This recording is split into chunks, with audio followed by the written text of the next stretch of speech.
It's food o'clock on Real El Craft Beer. Today we're going to be taking a look at an old El Paso Nacho kit. I bought this a few weeks ago and I thought to myself, I've never tried this before. I've had it at people's houses. It seems simple enough to do. All the ingredients are in there. So without further ado, let's crack it open, see what we get.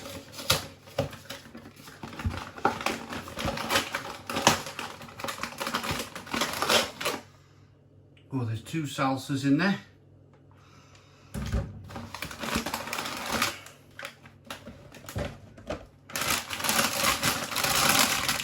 And a bag of chips.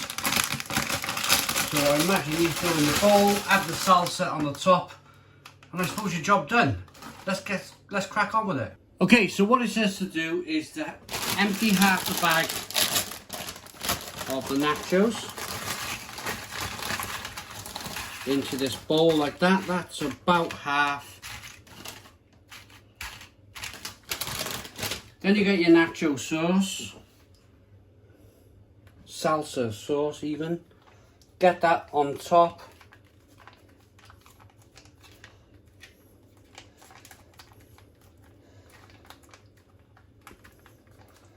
Bit more equally than I'm doing it. Well, you could always, I suppose, grab a fork and... What a knife. And spread it about a bit. Like so, if you need to. Yeah, there you go. That makes a difference. Then you add some cheese.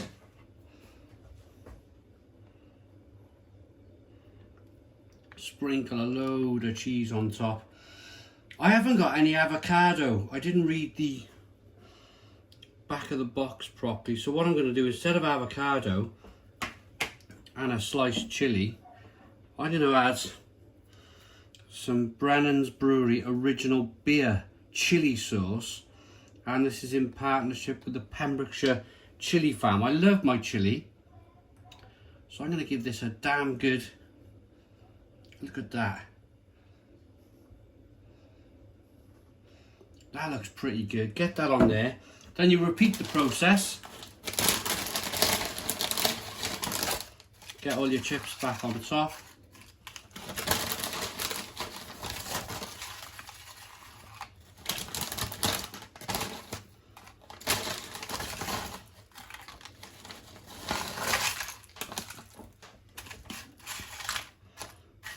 Chuck them on like that.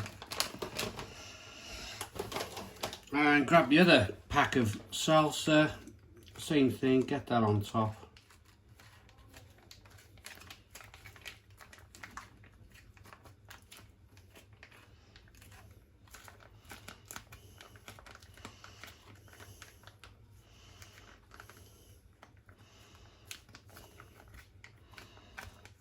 There we go, I think that's all used.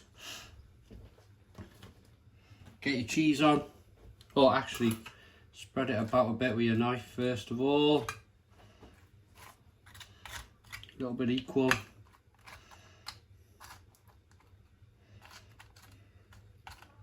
It's pretty easy to do, isn't it? It's not, none of this is rocket science, I suppose. I like avocado. I would have got some avocado if I read the instructions properly, but like anything in life, if you haven't got an avocado, if you haven't got any chili to hand, just use something else. Grab something else out the fridge, and that's what I tend to do with it. We've given you the main part of it, the nacho chips and the salsa sauce, so you can tweak it your own way a little bit if need be. There you go, and then get the chili sauce back on.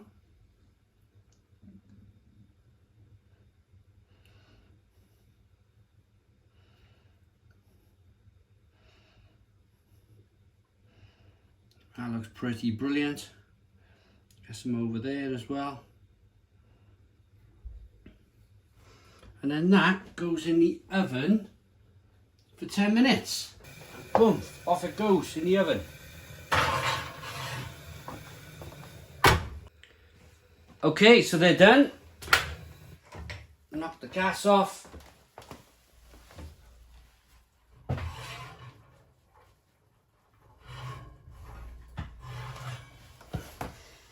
Look at them. Okay, so let's get these off now. Hopefully they stick together.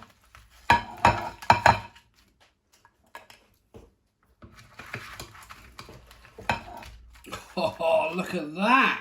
Okay, so here we go. Look at this. A little bit of improvisation. I don't mind that at all. Loads of cheese.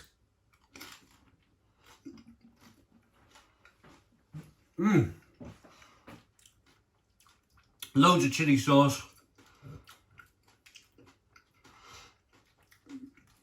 The salsa is really good.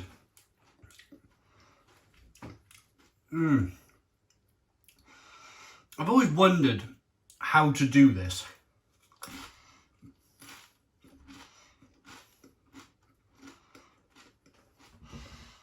I've seen these on offer in the supermarket.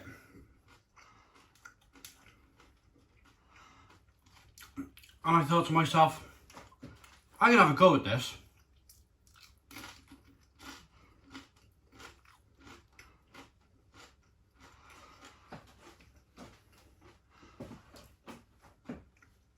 I think the biggest drawback for me is that I think that it's going to be too technical. It's going to be way too technical for me, so I don't bother. I bought that nacho kit a good few weeks ago, and I thought to myself, I'm going to get to this now, because I was putting it off, and it ends up, you can create something like this in a matter of minutes. So look at the cheese and that Brennan's Brewery hot chili sauce on there.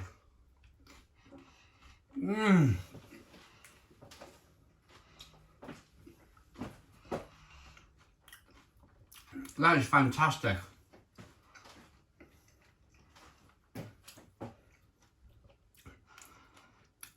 I think if I keep practicing, one day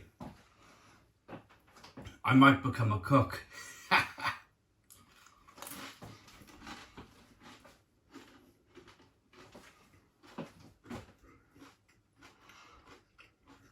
Really good.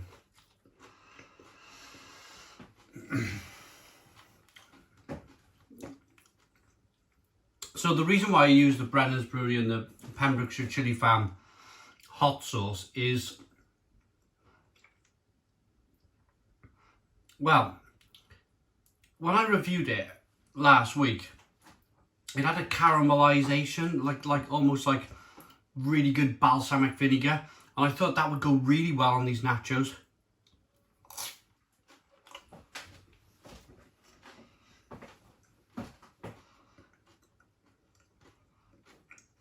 And it really has.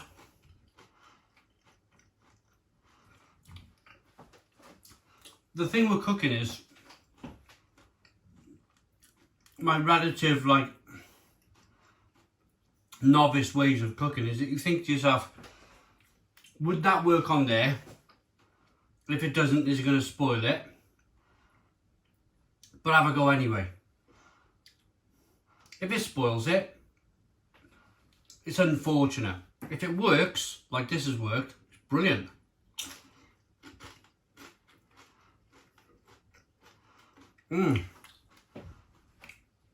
Really tasty.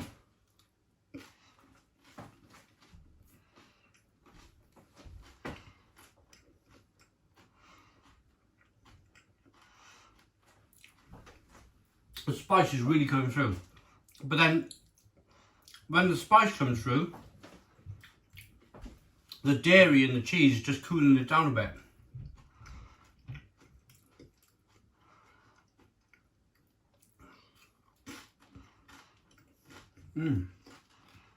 Good. It says it serves 3 to 4 people. The way I get into this, I can eat a lot.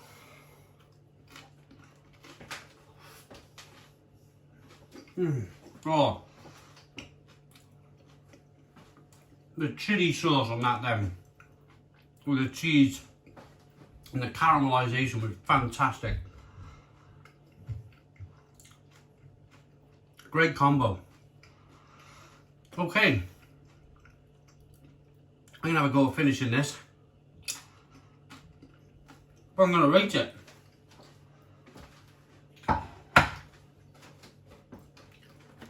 Old El Paso Nacho kit.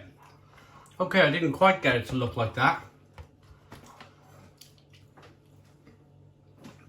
But if you don't have any chili, or if you don't have any avocado, just see what you got in your fridge. Mix it up. Be inventive, like I've done today. And I've gone from it being mild, because I don't really like mild stuff, to being really nice and warm and hot like I like it. So this Old El Paso Nacho kit is really versatile, really good, I like it. It's an 8 out of 10. 8 out of 10 from Real Ale Craft Beer. Please put your comments in the comments box, subscribe to our daily beer and food reviews, give us a big fat thumbs up. Boom! Cheers!